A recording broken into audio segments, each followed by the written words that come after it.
Kalau Fufu Fafa itu benar diungkap dan benar itu menyangkut Gibran, itu sudah jadi alasan yang sangat kuat untuk itu ya. Seperti yang sudah kita bahas sebelum-sebelumnya, proses pemakzulan Gibran bukanlah sesuatu perkara yang sulit.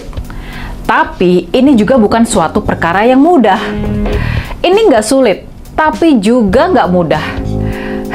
Kalau kita mengacu kepada hukum, kepada konstitusi, ada beberapa masalah hukum yang bisa menjerat dan menjatuhkan wakil Presiden Gibran. Seperti yang sudah dibahas sama Profesor Mahfud MD di podcastnya yang terbaru, ada 3 perkara yang bisa menjerat Gibran. Yang pertama adalah kasus korupsi. Kalau Gibran terbukti korupsi, baik sebagai wakil presiden maupun sebagai anak dari presiden, maka dia layak dijatuhkan. Bentuk korupsi ini bisa beragam, mulai dari menerima gratifikasi, nepotisme, hingga kolusi. Laporan-laporan dugaan korupsi Gibran dan anggota keluarga Pak Jokowi lainnya telah dilaporkan ke Komisi Pemberantasan Korupsi. Namun, sejauh ini belum jelas bagaimana follow up dari lembaga tersebut. Yang kedua, menyangkut keputusan Mahkamah Konstitusi yang meloloskan Gibran dan ternyata kemudian terbukti telah melanggar etika di dalam proses pengambilan keputusannya. Soal ini bisa juga dijadikan argumentasi pemakzulan Gibran. Lalu, yang ketiga, yang paling menarik, ada masalah Fufu Fafa. Bila benar bisa dibuktikan kalau akun Kaskus Fufu Fafa memang benar milik Gibran, maka dia bisa dijerat tuduhan telah melakukan perbuatan tercela. Selain 3 perkara yang sudah sering dibahas dan sudah cukup terang benderang ini, ada juga masalah-masalah hukum lain yang bisa saja menjerat Gibran. Contohnya saja, misalnya wakil presiden tersangkut kasus narkoba atau yang lainnya. Soal ini juga bisa menjatuhkan seseorang dari kursi kekuasaan. Tapinya nih, terlepas dari masalah hukum, terlepas dari masalah legal formal yang bisa menjatuhkan Gibran, sesungguhnya persoalan pemakzulan ini adalah persoalan politik, bukan persoalan hukum dan konstitusi. Jadi sekarang ini urusannya adalah pertarungan politik. Pertanyaannya, seberapa kuat kubu-kubu yang pro pemakzulan bakal terus mendorong isu ini sehingga mendapat dukungan yang terus meluas dan menguat, khususnya dari partai-partai politik. Di sisi lain, kita juga bakal melihat sejauh mana kubu Pak Jokowi bakal bisa melawan dan menangkis serangan-serangan pemakzulan ini.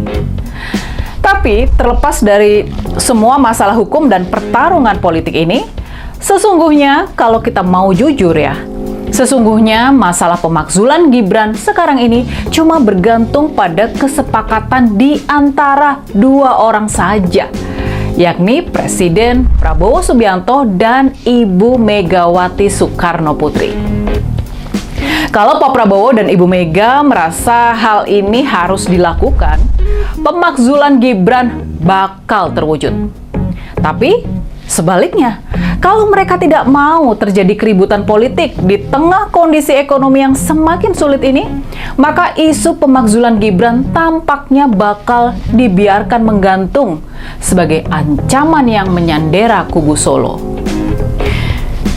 Nah, sementara kubu Solo tersandera oleh ancaman pemakzulan Gibran ini, sementara mereka nggak bisa leluasa bergerak, Pak Prabowo bakal lebih leluasa membenahi pemerintahan dan kondisi ekonomi, terlepas dari cawe-cawe dan campur tangan mantan Presiden Jokowi. Pak Prabowo bisa mulai mempreteli orang-orang Jokowi yang masih banyak bercokol dan mengganggu pemerintahannya.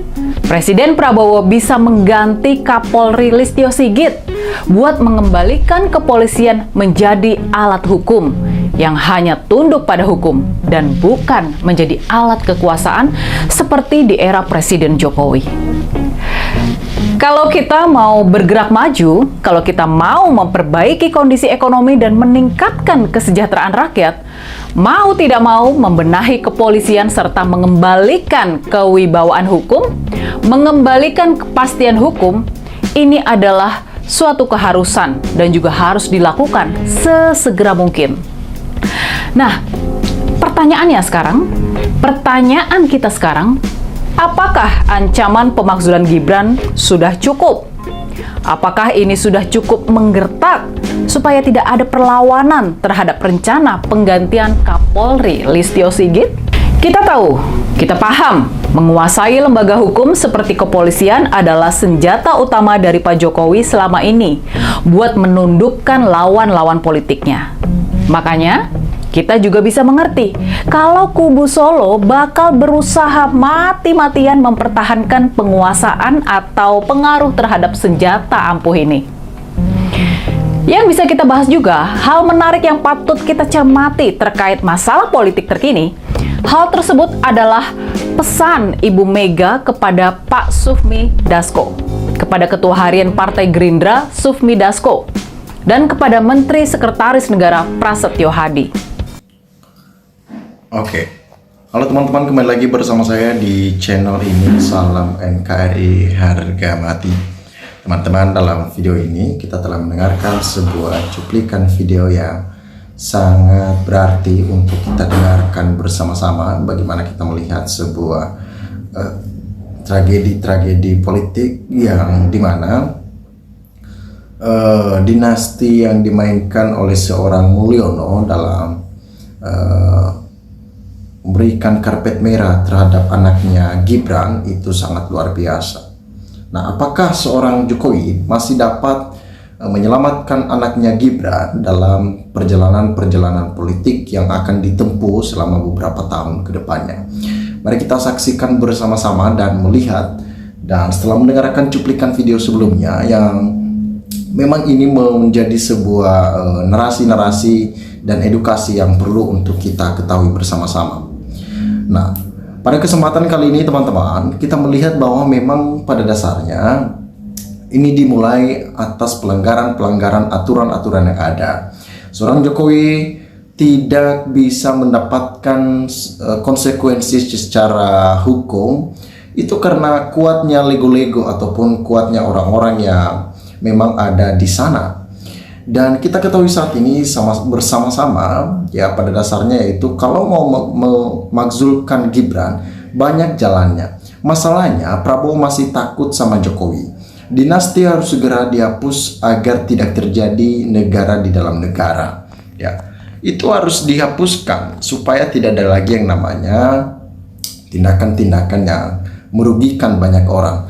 Pastinya Pak Prabowo dalam ancaman, soalnya ada yang masih berkuasa walaupun di balik layar. Secepatnya Fafa harus disingkirkan. Itu yang paling penting dan yang paling utama.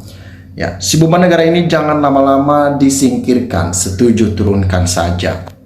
Ya, itu yang paling utama.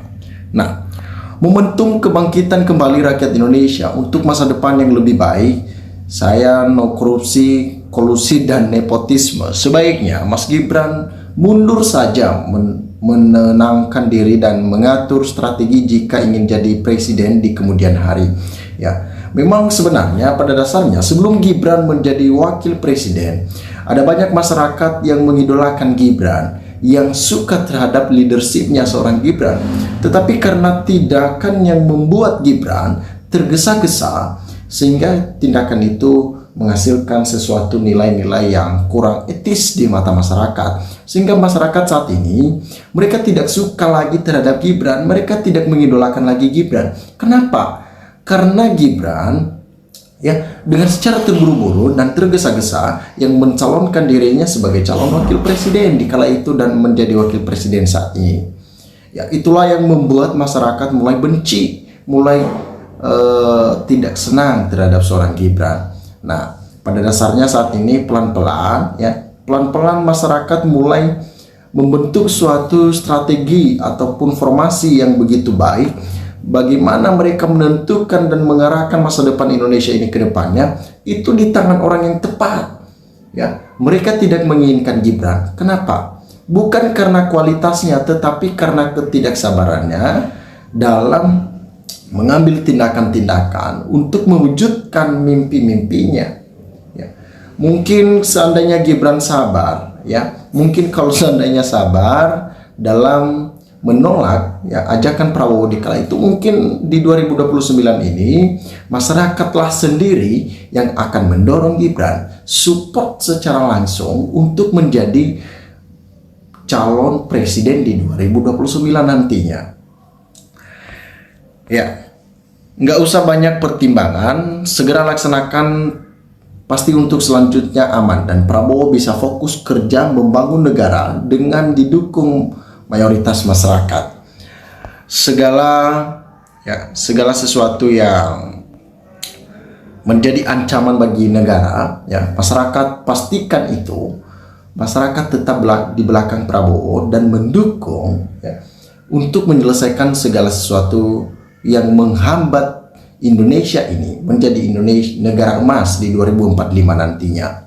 Disampaikan di sini mbaknya pintar. Saya berharap Presiden Republik Indonesia menonton dan saya yakin Presiden lebih pintar dan lebih cerdas. Ayo Pak Presiden, setujukan bersama Ibu Mega untuk mazulkan si Gibran.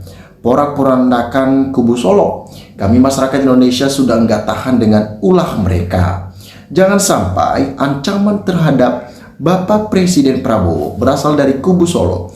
Tindak sebelum semuanya berantakan, Pak. Ayo Bapak Presiden, kami yakin Anda tegas, fokus dengan target untuk sejahterakan masyarakat Indonesia, pro dengan rakyat. Itu yang paling penting dan yang paling utama. Ya, geng Solo pasti nggak akan terima, apalagi si Raja Jawa ya. Jadi memang betul yang disampaikan oleh Ibu Mega, Bapak Prabowo benar-benar harus dijaga baik kapanpun dan dimanapun. Karena kalau si Fufu Fafa berhasil naik jadi presiden, tentu dia sudah berkuasa penuh bagi yang paham-paham saja dan mengerti tentang hal ini. Itu yang paling penting. Teman-teman, apa yang teman-teman tahu, yang teman-teman dengar, silahkan sampaikan di dalam kolom komentar ini sehingga kita dapat bertukar pikiran antara satu dengan yang lain lewat kolom komentar ini. Terima kasih teman-teman. NKRI harga mati.